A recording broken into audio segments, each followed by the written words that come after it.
Hello दोस्तों, welcome to my YouTube channel. आज हम पढ़ेंगे क्लास 9th हाफ ईयरली का जो पेपर है उसके बारे में पढ़ेंगे।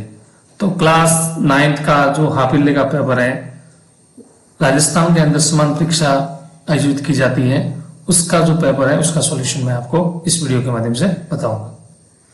तो बने रहिए हमारे वीडियो के साथ में। सबसे पहले आपको यहाँ पे अपने रोल नंबर लिखना है, जो भी हो रोल नंबर लिखना है, फिगर्स में लिखना है, यानी कि आपको अंकों में लिखना है। उसके बाद सेकंड में अपने रोल नंबर लिखना है, इन वर्ड्स यानी शब्दों में अपने रोल नंबर लिखना है। यहाँ पर इस पेपर के अंदर आपको 19 जो क्वेश्चंस हैं वो मिलेंगे और इसके जो पेज है वो 4 है। टाइम आपका रहेगा 3.15 हॉर्स लेगा, यानी 3 घंटे और 15 मिनट, और ये लगभग 70 मार्क का पेपर है। ये 9th class half yearly 2025-20 session के लिए पेपर है, अंग्रेजी का, अंग्रेजी विषय का पेपर है। तो इसके अंदर जो सेक्शन, इसको 4 भागों में बांटा गया है। सेक्शन जो है ए, बी और सी और डी। सेक्शन ए है, उसके अंदर आपके सबसे पहले क्या आता है, एक पैसेज आता है। उस पैसेज को अपन को लिखा होगा, read the following passage carefully and read answer the questions given below. ये जो पैसेज है, इस पैसेज को पढ़ेंगे। Forest are called the green gold of country because they are country's oil. There are numerous advantages of having green forests.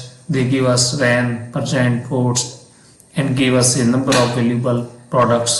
We get timber for building our houses, wood for furniture, fuel for cooking, food beside. These get many other useful products from them. For example, honey, wax, gum, oil, herbs, lacs, and dyes. Think of paper mills. Can they produce paper without getting wood from the forest? The industry of artificial silk depends on the forest. Forest add to the beauty of country and provide shelter to wild animals. During wars, they give over to armies. Forest maintain fertility of soil. They are helpful in reducing level of pollution. They are necessary to maintain balance in nature. They are vital for good climate. They reduce the intensity and the frequency of natural disaster as drought, flood and storm. अब इस passage को पढ़ने के बाद आपको इसके answer देने हैं। तो इसके अंदर जो पहला आंसर क्वेश्चन है कि what is green gold of any country, यानी ग्रीन गोल्ड किसी देश का क्या होता है। कोल, एनिमल, फॉरेस्ट और सिल्वर।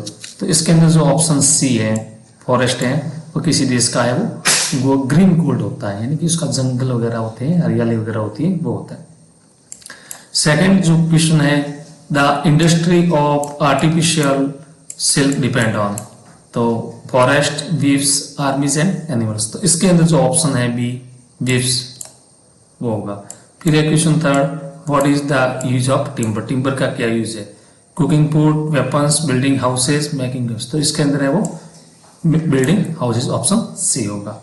फिर है नेक्स्ट है, forest reduce the level of. Forest क्या रिड्यूस करते हैं, क्या घटाते हैं। Oxygen, nitrogen, pollution, rain water. तो इसके अंदर ऑप्शन है सी, पॉल्यूशन घटाते हैं। फिर नेक्स्ट है, फॉरेस्ट प्रोवाइड शेल्टर। किसको शेल्टर करते हैं फॉरेस्ट, किसको शेल्टर करता है, आश्रय देता है। आर्मी को, सेंट को, रेन को, वाइल्ड एनिमल को। तो इसके अंदर है ऑप्शन डी, वाइल्ड एनिमल को। फिर नेक्स्ट क्वेश्चन है, legs and eyes are product of. Legs और जो डाई है वो किसका प्रोडक्ट है, इंडस्ट्री का, फॉरेस्ट का, केमिकल का, पेपर का। तो इसके अंदर है ऑप्शन बी है, वो फॉरेस्ट का है। फिर नेक्स्ट है, the natural disaster mentioned are here. Option इसके अंदर आएगा अपना wars, volcano, earthquake, drought, flood और स्टॉर्म। तो इसके अंदर आएगा ड्रॉट, फ्लड एंड स्टॉर्म। फिर नेक्स्ट है, forest are useful for armies during. Forest है वो यूजफुल होते हैं आर्मी के लिए, रेन के दौरान, कैंपेन के दौरान, वार के दौरान, गेम्स के दौरान। तो इसके अंदर जो ऑप्शन है वो ऑप्शन आएगा ए, रेन के दौरान। फिर है नेक्स्ट है, right the opposite of increase. Increase का ऑपोजिट इस पैसेज में अंदर से बताना है। तो इंक्रीज का ऑपोजिट इसके अंदर है रिड्यूस, वैल्यूएबल, यूजफुल, एडवांटेज। तो रिड्यूस होता है, ऑप्शन ए। और नेक्स्ट है चूज करेक्ट सिनोनिम्स। सिनोनिम्स का मतलब same word. Of constructing, construct का मतलब निर्माण करना। तो इसके अंदर कौन सा ऑप्शन है जो कंस्ट्रक्शन का काम करता है, मीनिंग बताता है? Cooking, building, during. नहीं, तो इसके अंदर ऑप्शन है बी, बिल्डिंग होगा। ये हो गया अपना जो पैसेज है, फर्स्ट हो गया सेक्शन ए का। फिर है वो पैसेज सेकंड है, इसके अंदर आपको आंसर देना है, इसमें से देना है, और ये पैसेज इसी प्रकार से आपको इस पैसेज में से ढूंढ के देना है। ये 7 नंबर का है। फिर है नेक्स्ट है क्वेश्चन थर्ड कि यू आर सुनील और Sunita class 9 write a formal email. Principal को लिखना है, प्रिंसिपल की आईडी दी हुई है principal@gmail.com requesting him to arrange extra class for English as syllabus in complete. यानी आपको इंग्लिश सब्जेक्ट का जो सिलेबस है वो कंप्लीट नहीं हुआ है, उसके लिए एक्स्ट्रा क्लास की अरेंज करवाना है, प्रिंसिपल को एक ईमेल लिखना है। या फिर इसमें लिखा हुआ सेकंड अथवा में आपको लिखना है कि यू आर कृष्णा या Kareena living in Radha Kunj hostel Jodhpur, write a letter to the father requesting him to taking permission to go to historical. यानी कि हिस्टोरिकल टू जाने के लिए आपको अपने पिताजी से परमिशन लेनी है, उसके लिए आपको एक लेटर लिखना है जिसके अंदर आपके पॉइंट दिए हुए हैं। इन पॉइंटों का यूज आपको करना है। यानी वियर विल यू गो, आप कहाँ जाओगे, ड्यूरेशन डेट, कौन सी डेट को जाओगे, टाइम कितना लगेगा, how much money will you need, कितने पैसों की जरूरत पड़ेगी, how many people are going with you, और कितने लोग तुम्हारे साथ में।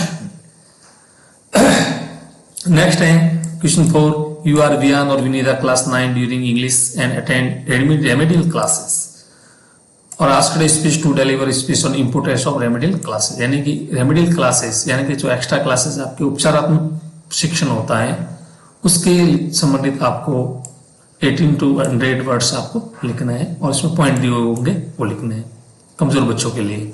या फिर आपको इसके अंदर लिखना है homework should be abolish, debate the motion, इसमें डिबेट लिखना है जिसके अंदर पॉइंट दिए हुए। फिर नेक्स्ट है क्वेश्चन 5 है, इसके अंदर आपको स्टोरी लिखनी है, 18 to 100 वर्ड्स में लिखनी है। ये 4 नंबर का क्वेश्चन है। 2 फ्रेंड्स एंड जो बियर वाली जो स्टोरी है उसके बारे में आपको लिखना है। या फिर इसके अंदर एक दिया हुआ है कि आपको ए पेशेंट हुआ has been sick for sometimes go to doctor, in immediate dialogue लिखना है। यानी आपको डायलॉग राइटिंग लिखनी है, 18 to 100 वर्ड्स में लिखना है। ये जो पॉइंट दिए हुए पॉइंट यूज करना है। फिर है सेक्शन सी। सेक्शन सी के अंदर आपको ये जो पूरी है वो ग्रामर है, ग्रामर का आपको जो ऑप्शन है वो बनना है। तो 6 वाला क्वेश्चन है fill in the blanks with correct forms of verb. ठीक है, इसमें से जो कोष्टक के अंदर जो वर्ब दी हुई है उसको करेक्ट फॉर्म बनना है। देखिए लिखा हुआ है कि हरिका ऑलवेज गो, ब्लैंक्स में दिया हुआ है with her friends to go to school. तो ऑलवेज है, ऑलवेज ये आपको एडजेक्टिव दिया हुआ है और ये प्रेजेंट सिंपल बताता है। तो यहाँ पे गो का आपको ईएस लगाना है तो हो जाएगा गोज हो जाएगा। तो आपको इसके पीछे क्या लगाना है, ईएस लगाना है।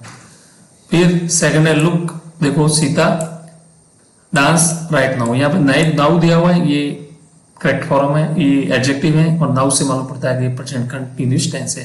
तो यह आ जाएगा इज डांसिंग, क्या आ जाएगा, इज डांसिंग आ जाएगा।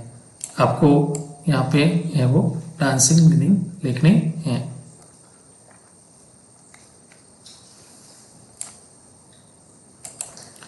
नेक्स्ट है we blanks play football study, तो प्ले के पीछे आपको ईडी लगाना है, ये हो जाएगा प्लेड हो जाएगा। नेक्स्ट है 7th वाला fill in the blanks with relative pronoun लिखना है। तो कोष्टक में दिए हुए हैं यहाँ पे दोनों में से कोई एक लिखना है। द लेडी ब्लैंक्स लिखा है is red dress is my sister, तो लेडी है ये सब्जेक्ट बता रहा है और पर्सन है तो इसके साथ में हु का प्रयोग होगा, किसका होगा, हु का प्रयोग। और mother came in this hospital is patient, यहाँ पर भी है वो हु का प्रयोग होगा। फिर है 8 वाला question fill in the blanks with appropriate determiner का यूज करना है। डिटरमिनर जो दिए हुए हैं आपके सिलेबस के अंदर उसका यूज करना है। He is blanks European, European के अंदर ए आएगा एन आएगा, तो यूरोपियन में यस से शुरू हो रहा है तो यहाँ पे वो एन आएगा, भले ये ई से शुरू हो लेकिन इसका जो प्रोनाउंसिएशन है वो है य, तो इसमें ए आएगा, क्या आएगा, a. In a blanks horse to टोटोज tore out the wallpaper few और लिटिल, तो यहाँ पे हॉर्स काउंटेबल बता रहा है तो यहाँ पे काउंटेबल के लिए फ्यू का प्रयोग होगा। नेक्स्ट है ये है fill in the blanks with correct preposition बनना है इसमें। His father looked with it into, तो इसमें आएगा लुक्ड एट आएगा। क्या आएगा? लुक्ड एट आएगा। और सेकंड में है खान साहब worked in all India radio Lucknow. Lucknow में ऑन आफ्टर इन, तो इसके अंदर है वो इन आएगा। फिर है सेक्शन डी, सेक्शन जो बिहाई वाला आपकी जो किताब है उसके अंदर से ही दिया गया है। ये पैसेज है, इस पैसेज में से आपको ये इसमें से आंसर देने हैं। फिर एंथ वाला है एनी टू, इसमें से कोई एनी टू इन 20-30 वर्ड्स लिखने हैं, यानी आपको जो 4 क्वेश्चन दिए हुए हैं 4 में से कोई आपको कोई भी 2 क्वेश्चंस आपको करने हैं। फिर जो 12th वाला क्वेश्चन है any one in 18 words, 18 words in कम से कम 8 से 10 लाइन में इसमें रहना है। तो आपके 2 क्वेश्चंस दिए हुए हैं, इसमें से 2 में से कोई एनी वन करना है। 13 वाला है एनी वन, इसमें दिए हुए 2 क्वेश्चंस दिए हुए हैं, 2 में से कोई 1 करना है। फिर ये पोइट्री वाला पार्ट है। पोइट्री वाले में आपके क्या करना है कि जो स्टेंजा दिया गया है इस स्टेंजे को पढ़कर आपको फिर क्या करना है, इसमें से ही आंसर देना है। तो देखो इसके अंदर स्टेंजा के अंदर ये कौन से नेम द पोइट, इस पोइट का नाम लिखना है कि कौन से इस पोइम के पोइट कौन से हैं। फिर इसमें भी ये सेकंड स्टेंजा तो हमें दिया, दोनों में से कोई एक करना है। नेक्स्ट है 15 में एनी टू, यानी 3 क्वेश्चन जो है 3 में से कोई आपको एनी टू करने हैं, ये है वो 3 नंबर के हैं। फिर है 16 एनी वन, इसमें से करना है। 17 इसमें एनी वन 2 में से कोई 1 करना है, मोमेंट बुक में से लिया गया है। फिर 18 है, इसमें से आपके 3 है एनी टू, इसमें से भी करने हैं। फिर लास्ट वाला जो क्वेश्चन है 19वां 19, उसके अंदर लिखा हुआ है choose the correct answer from the given option. Option दिए हुए हैं, ऑप्शन में से आपको पढ़ना है। तो ऑप्शन पहला है what did the child want to eat the pear, तो इसके अंदर जो ऑप्शन है बर्फी, पेस्ट्री, केक, लड्डू, तो इसके अंदर है option D laddoo. How much did grand father pay for Toto, Toto के लिए कितने दिए थे वैसे, तो ऑप्शन बी 5 रुपीज। फिर जो नेक्स्ट क्वेश्चन है what did the king and his minister decide to change, तो इसके अंदर है people custom night with day, और तो इसके अंदर ऑप्शन सी है नाइट विद डे। फिर लास्ट वाला क्वेश्चन है what made happy prince blind, तो option A giving away to circus. तो ये क्लास 9th का हमारे राजस्थान बोर्ड का जो पेपर है इंग्लिश का, उसका सॉल्यूशन मैंने आपको इस वीडियो के माध्यम से दिया गया है। ये जो पेपर है पूरे राजस्थान के अंदर एक ही आरबीएसई बोर्ड हाफ ईयरली का पेपर करवाया है, उसका सॉल्यूशन मैंने आपको बता दिया है। इसी वीडियो के साथ जय हिंद जय भारत।